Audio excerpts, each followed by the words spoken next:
thank you for joining. We're just going to give it a minute or two, just to allow a few others to join. But it looks really good, and yeah, we're looking forward to hosting you all.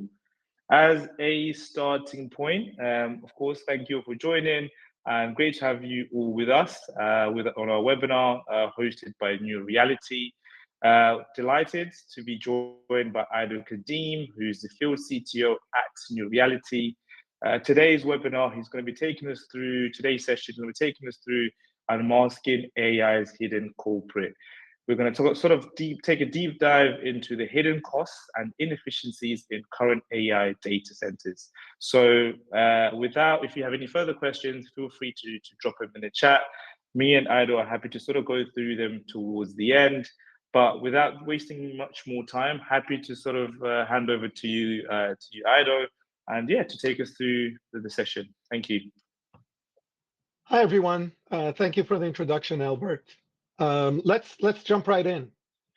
So, I think any conversation about AI these days must start with the cliche, which is true. The pace of innovation at this time is just truly unprecedented and not one that I've ever experienced in my career before. AI is just a huge draw of imagination and passion for people. And, new ideas and new frontiers keep getting pushed. The latest seemed to be the notion of agentic AI, and just before that, there was enthrallment with multimodal generative AI, and before that, et cetera, and who knows what's coming next. But this discussion about agentic AI is suddenly been driving this discussion about the need for crazy fast systems, and the importance of inference, reigniting the discussion or amplifying the discussion about inference. And so with that, we've seen new system announcements and new integration announcements of very large systems that deliver truly impressive performance, but obviously at a cost. And while they are often delivered as APIs, the underlying costs, the systems themselves are very large, and at the same time consume quite a bit of energy. And with that momentum, there's increasing awareness that's sort of starting to show up through the hype related to the issues. So the costs, how much is actually being invested, and what is required for that return to ever return to be realized. Return obviously being inference or usage through inference. At the same time as well, and beyond expenses, there is increasing awareness of the energy cost itself in terms of operation, just how much does it cost? But at the same time also, what are the implications to the planet and humanity? And lots of questions starting to come up through that. So when we look at what the data shows beyond the zeitgeist, what we're seeing is that the momentum of deployment is really very significant, and AI inference has started to grow very quickly, and just like training before, continuing or actually surpassing its growth forecast quarter after quarter, year after year. At the same time, there are still barriers for adoption. High operational costs, energy efficiency, as I just mentioned, latency and performance in general, and of course the issues around or related to reliability and accuracy with generative AI, especially, and issues related to security and privacy when these are deployed in a business context. But while these concerns exist, the momentum continues. And what's very interesting to see is that the forecast continues to be split between cloud deployments and on-premise deployments, on-premise deployments forecasted to be, on an ongoing basis, about a third of the overall deployment. Hi, Ido. Sorry to interrupt and cut you there. Yeah. Are we okay to have the slides in presenter mode, just so that it's easy for everyone to see? Thank you.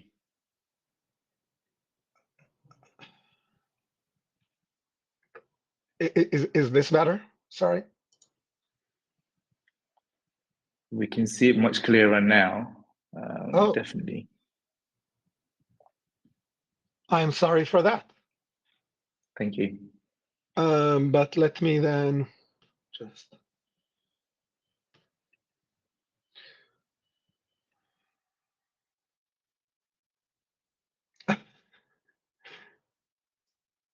Let's do also this, so people do get as big a picture as possible. How is that coming through?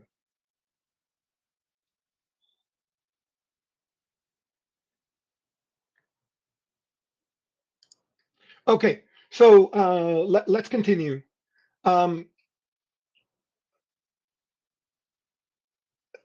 With all of that still in the background, it is clear that while training was where the focus has been for quite a while in building capabilities and creating potential for value, inference being the place where the value is being realized, presents a bigger long-term potential opportunity, as Raymond James anticipated last year, and has continued, continues to be clear even as we speak.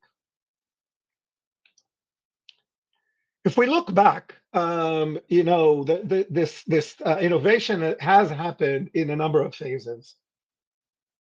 And I think it's important to look back and realize that, while data and analytics were there for a long time, with the growth of computing and storage capabilities, classical machine learning gained a lot of momentum on top of big data deployments in the previous decade. And even today, a lot of analysis, a lot of analytics, analyst reports, show that much of what falls under AI deployments still continues to be classical machine learning use cases. But with that, there certainly has been a very significant impact of modern deep learning AI technologies and deployments on businesses.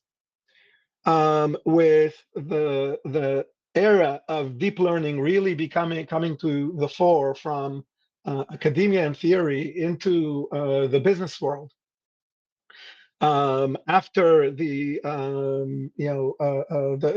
the performance demonstration of AlexNet back in 2012, and then through the transformer innovation a few years ago, we've seen very significant impact through computer vision use cases in especially specific cases in areas close to the edge in many cases, in manufacturing, in retail, in healthcare, and security. And then,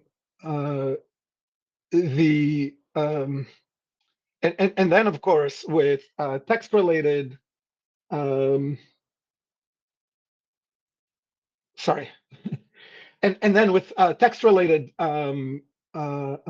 use cases, text and voice-related use cases, mostly in customer service and sales and marketing. Generative AI obviously made the big, showed up on the stage in a big way with the release of ChatGPT. Not that discussions weren't there before, but it really became a, I think jumped into everyone's awareness and captured everyone's imagination in November of 22. And there's a lot of excitement and some demonstration of value in the business world, but the first impact was obviously the consumer use cases and the ability of people to start imagining what this could create. And there's an emergence of a large number of tools, from coding assistants to Copilot, et cetera. But all of that is still today a huge amount of training of very large models, and then lots of smaller models appearing on the scene, and increasing discussion around how to apply them, how to use them, and being very dominant in the discussion. And then, of course, as we talked about, the next innovations, the next opportunities for mass deployment of multimodal and agentic AI that, almost hard to anticipate what would really happen first in a truly big way, as opposed to, and will emerge from the hype as the real killer use cases. But throughout these innovations, from a business deployment standpoint, once you get through just innovation of using new tools that happen to be implemented with an AI underneath, like coding assistants and copilots, when businesses are thinking about how to directly apply AI in their businesses, the considerations have really remained pretty consistent. The first and very important question is what is the ROI? What is the business case that I'm aiming to solve? And what is the most cost-effective way to address it? And of course, do I have the data, and how do I get the data to really support the business use case? The second area of consideration is, what I think of as essential business requirements. Reliability, what error level can I live with and still deliver the business case? And aspects of privacy, security, and regulatory constraints, the ability to explain the outcomes of the use case, for example, which may be more significant in some businesses than in others. And then the third important area is the area of organizational readiness, the complexity of deployment, the know-how and skills, and of course, the development of processes to actually integrate the new technologies into the business. So with that, it makes sense to go look at, I've talked about training and deployment, and some of these considerations that I just talked about will have training implications, but will also have deployment implications. And so it makes sense to look at what really distinguishes those two use cases. So the first is of course the business driver. As I mentioned earlier, training is about creating the foundation. It's about investment in capability, and as a result, it tends to be part of an R&D budget, and part of more of a cost driver than anything else. At the same time, inference is about value creation. That's where you realize value for customers, shareholders, and the business, and it drives directly profit margin. The workload characteristics are obviously quite different. In training, there's a lot of time for data preparation, batch processing. It's very data intensive.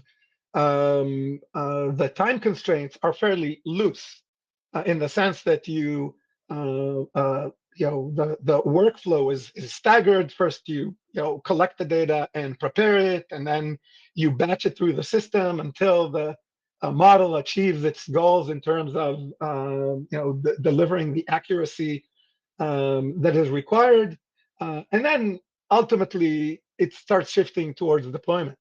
But that is a process that could measure in months. At the same time, it's also the model itself evolves throughout this time. And maybe I should emphasize the focus here is a specific model that is being trained. And so each run, each cycle through it means there's forward propagation of data and backwards propagation of reprogramming parameters, and parameters need to change all the time.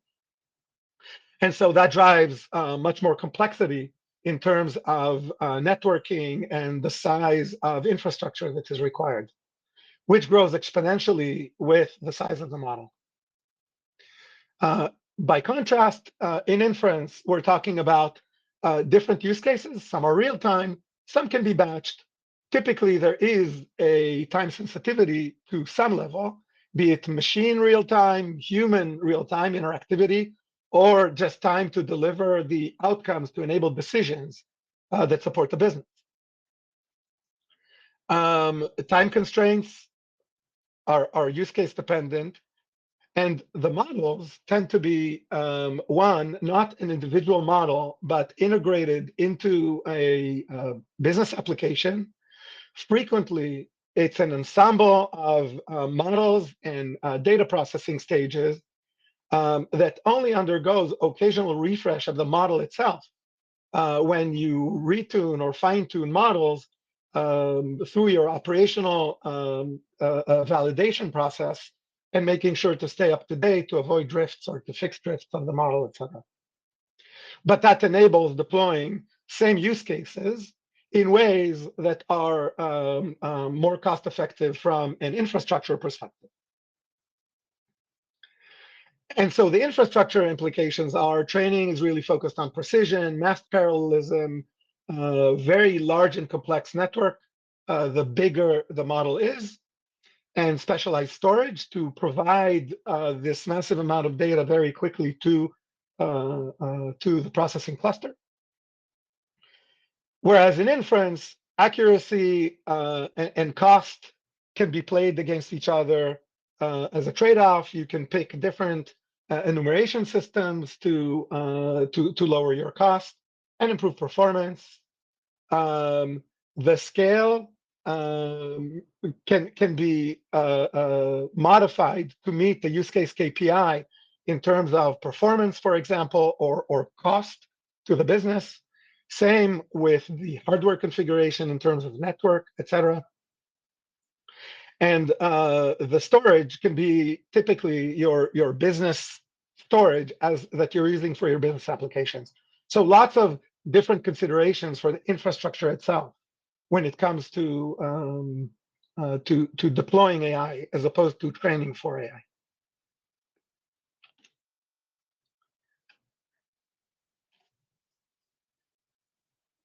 So when companies look at the landscape and consider how to deploy AI, and again, one set of deployment strategies is just to use new pre-integrated tools that happen to be AI-based, but are about in terms of integration, they are not in an organization. They're not different from traditional business applications.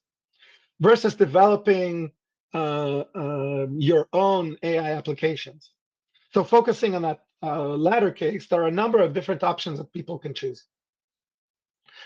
First, in terms of the models and the consumption approach, there's a large family of closed models, typically very large models, which are general purpose and are priced per token. And delivered as a service over the cloud, consumed as an API. The second is open models, but still consumed as a service as an API, and typically priced per token. And there's a family of kind of different solutions. Some are very infrastructure intensive, like Cerebras and Grok with their recent announcements. Some are more software focused, like the other services that I mentioned here, that run on top of I'll call it rented cloud infrastructure. And then there's the option of owning your own model, and there's a host of high quality pre-trained open models that you can choose to deploy and develop use cases on top of. Which of course may require some fine-tuning and some adjustment to fit within your business.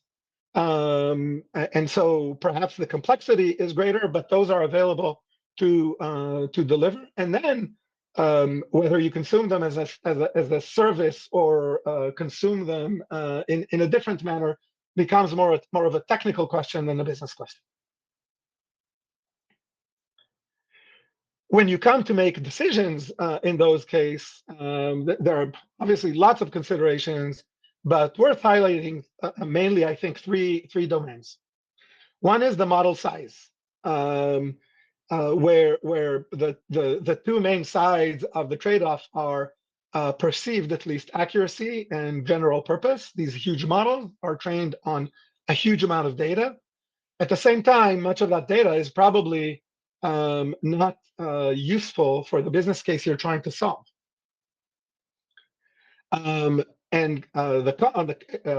Contrasting that with cost and serviceability, where you know what the price per token is today, but it's hard to anticipate where it is tomorrow. The only indicator is the amount of money that is being poured into building the infrastructure to serve these huge models. And serviceability. If you need to fine tune and you need to achieve specificity of use cases for your business, is it easier to do that on top of a very large model? Or can you fine tune a smaller model, 70 billion parameter size or 8 billion parameter size, and get it smaller to a place where you can easily handle it and deliver it more cost effectively?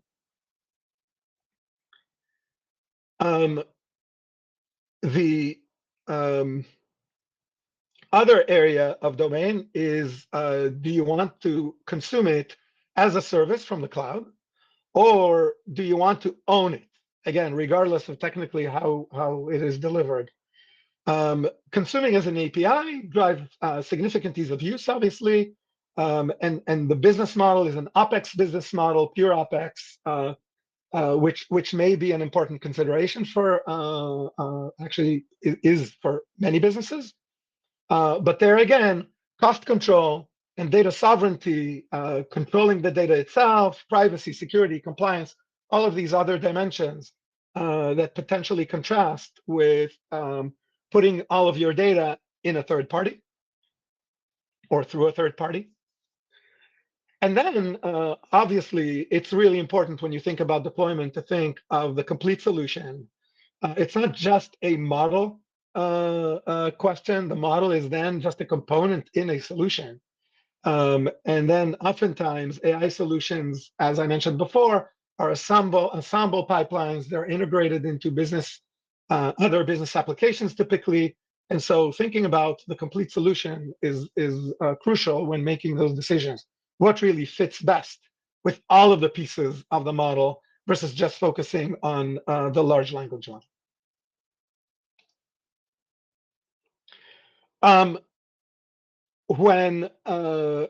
So I want to start switching gears here a little bit and expose NeuReality a little bit in the reality that I covered up to this point.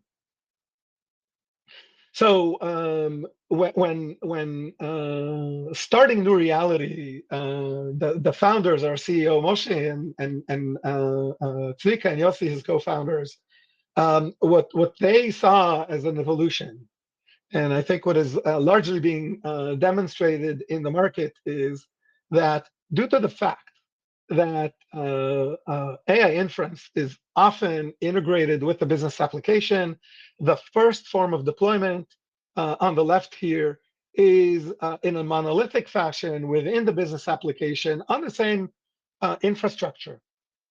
And this infrastructure could be plain traditional servers. We call them CPU-centric systems at NeuReality. Or they could be accelerated servers, shown here with this darker background. If the model performance or the model complexity is such that the CPU itself isn't efficient to run it, then it makes sense to put a coprocessor in the system and use that to run the neural net at least and get better performance. But as the component of AI inference grows and the complexity of models grows, the balance of compute really shifts to what was previously considered a coprocessor. And so it makes sense to start disaggregating the system, and we're actually seeing that in reality today. It makes sense to disaggregate the service and run the portions that make sense of the business applications on general purpose compute. but run the AI portion on dedicated infrastructure that is highly accelerated with GPUs or perhaps other accelerators. In those systems, in that middle section on the right, the role of the CPU really changes. Its role isn't any longer so much to process. It really does need to move data very quickly, and the role of data movement becomes much more significant in the system than the data processing task of the CPU. And it turns out that CPUs are simply not great at that. And so the focus of NeuReality was to build a better solution for those disaggregated AI inference servers, all the way on the right. So we built a system architecture that actually enables much better utilization of the AI accelerator in the inference servers. And through that, we deliver better scalability, efficiency, and affordability to our customers. So today, NeuReality is the only agnostic infrastructure solution that is built for AI inference. It is an AI system architecture, not an accelerator. It's an AI system architecture that makes AI inference more efficient and easier to deploy, as opposed to these CPU-centric architectures that I mentioned earlier. What we have built around our innovation area is compute and network infrastructure. And we built it in a way that makes any AI accelerator better by allowing it to be utilized at the maximum possible level. And we like to say that we enable benchmark level performance in a real world scenario. And then, having mentioned before the complexity of AI solutions being one of the considerations, we've also built a software stack to go along with it to give our customers an appliance experience to make it easier to integrate and manage. So to bring this to a close, the NeuReality value, we deliver an order of magnitude improvement in AI inference, both in terms of performance efficiency and energy efficiency. And that I mean and performance per cost. We support any GPU or AI accelerator, and we provide a superior user experience. Our customers are cloud service providers seeking to deliver more efficient and scalable solutions to their customers, or enterprises who choose NeuReality to deliver the same value for their own deployments. And so if you want to learn more, please go to our website or contact us at hello@NeuReality.ai to book a demo or a POC. Let's move to questions.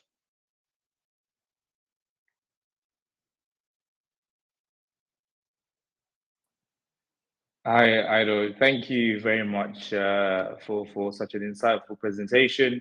We do have a few questions that have come in whilst you were presenting. I'm happy to sort of position them to you. And for the rest of our audience, if anyone does have any more questions, feel free to just use the chat option. But yes, we do have a fair few. I'll start with the first one that we can see. It essentially says, what is the business model for NeuReality with a cloud service provider? With cloud service providers, we have two alternatives. One is a capital-based model, and the other is a rev share OpEx-based business model. To get into more details, obviously, we need to have a conversation. Okay, sure. We'll have your details in at the bottom there for everyone to reach out. That's no problem at all. There's a fair few here more. So the next question we have is, what is meant by agnostic? We don't often hear that term a lot in AI. Yes, having been around for a long time, people use open as a way to say we support everything, we work with open frameworks, etc. But we wanted to take it a step further. In agnostic, we mean that from a hardware perspective, we can support any AI accelerator, be it a GPU, an ASIC, or an FPGA, and allow it to deliver, as I said, benchmark level performance in a real world scenario. But at the same time, we also are open and work with all the common open software frameworks to allow easy integration and management. Okay. To touch on that, another question has come in actually that says, can NeuReality be used for training acceleration? I know you touched on it quite briefly in your last answer. Today's application is really focused on inference. Will it expect more news through our roadmap over time? Great answer, thank you. The next question we have is, what makes you different from Cerebras and Grok you discussed on your slides, or any other young AI company? Yes, I think I can number a few, but I will focus first on we are not an accelerator company. We do not compete with GPUs. We do not compete with other AI accelerators. We built a system that will make them better. I think what we've seen with the names that you mentioned, they started as accelerator companies. They have built increasingly a closed stack around their accelerator to deliver a cloud solution. But at the end of the day, it's a vertically integrated stack. We provide any accelerator a system to plug into and eventually reach those levels of integration. Okay, no, great answer. The next question actually is a follow-up from that. So it's asking about your technology that you use. Can you tell us about any tests that you've run that sort of differentiates you from, I guess, the others that you mentioned there? So we have actually worked with as far back as a supercomputing show last year. We were already testing with Qualcomm, AMD, and IBM, and we're kind of talking about that openly. And so we're quite confident that we can support any accelerator. Come back to visit us at SC24 to see more news. Yeah, no, great answer on that one. I mean, you work with any accelerator, and this will be the last one before I move on to the next sort of set of questions. But just looking at your last slide there, it does look like you have your own accelerator chip. Is that the case? No, our chip is a system infrastructure chip. It is not an accelerator in the sense that people think of it as an accelerator. So we do not accelerate neural networks on chip. We do have, our architecture does include heterogeneous compute to complement GPUs and other accelerators in order to serve them with data more efficiently and eliminate these data movement and processing overheads that CPUs traditionally are challenged with when you get into this heterogeneous compute use case where the accelerator actually needs to shoulder the bigger burden of the compute in the platform. Okay, no, thank you for expanding further on that. And as you mentioned, as you sort of grow, sort of what market in the medium term would be the biggest for you? So cloud service providers or on-prem solutions? So where are you headed? I think it's too early to say which one.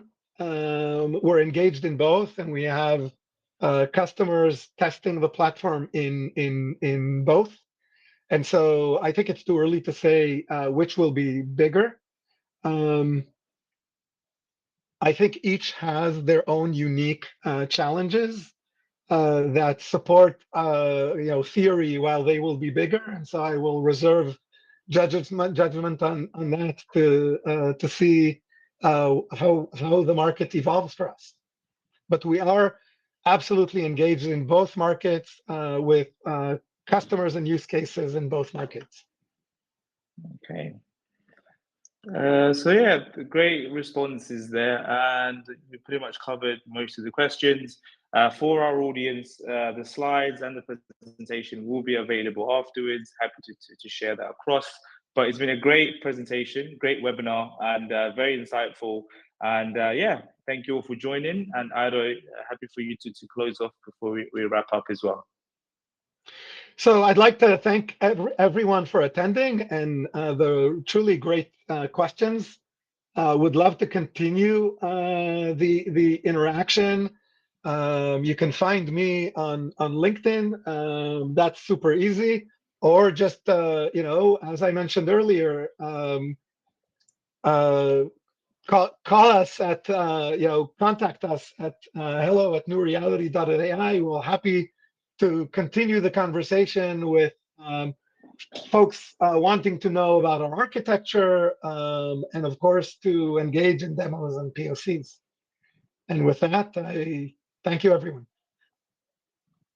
Thank you for joining. And yes, thank you, Ido. I'll share your details with everyone. Yeah, so you can find him on LinkedIn, but I'll share across everyone's contact details. So yeah, you can find him and continue the conversation. Thank you all. Bye-bye. Take care.